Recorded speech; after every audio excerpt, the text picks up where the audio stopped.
রে পাখি তারে গিয়ে বল না, আমি কি এমন তার ফেলা।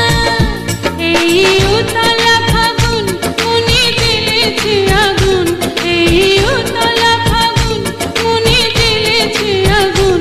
আমি কেমন করে বলো তারে নেভাবো, এবার আসুক তারে আমি মজা দেখাবো। সে যে কেন এলো